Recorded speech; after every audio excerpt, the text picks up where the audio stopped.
Bonjour, je suis le lieutenant Alan, réserviste au sein du bataillon de réserve Île-de-France, 24e régiment d'infanterie. Alors j'ai choisi le 24e régiment d'infanterie par proximité géographique et surtout par la particularité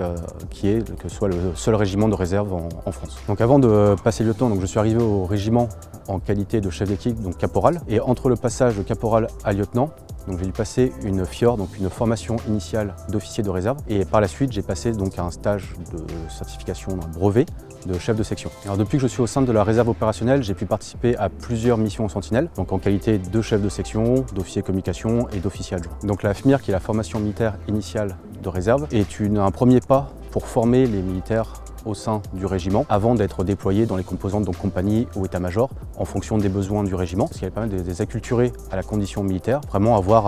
un fond de sac avant d'arriver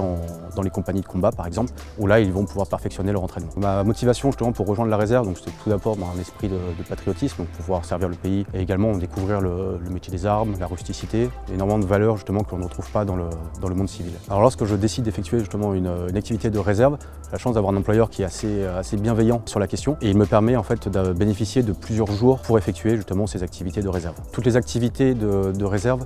sont en général calquées sur à la fois les week-ends, ce qui permet de ne pas de ne pas prendre de congés sur le temps de travail civil, et également sur les vacances scolaires. Les avantages d'un réserviste tout d'abord, c'est d'intégrer vraiment une famille, donc un monde assez particulier qui est l'armée de terre, et ce qui permet justement de développer énormément d'attraits, donc la cohésion, le recul, l'esprit de soi, la planification, donc énormément d'aspects que l'on ne retrouve pas dans la vie civile et qui va justement aider la vie civile. Alors les avantages sur la partie financière sont que la solde diffère en fonction du grade, des fonctions et de l'ancienneté, et également ces journées sont nettes d'impôts, donc non imposables. Donc je dirais à une personne justement qui hésite à rejoindre la réserve de ne pas se poser de questions, de ne pas avoir peur de l'engagement, parce que justement il sera très bien accueilli et formé à l'entrée. Donc merci, c'était le lieutenant Alan et à très bientôt dans la réserve opérationnelle.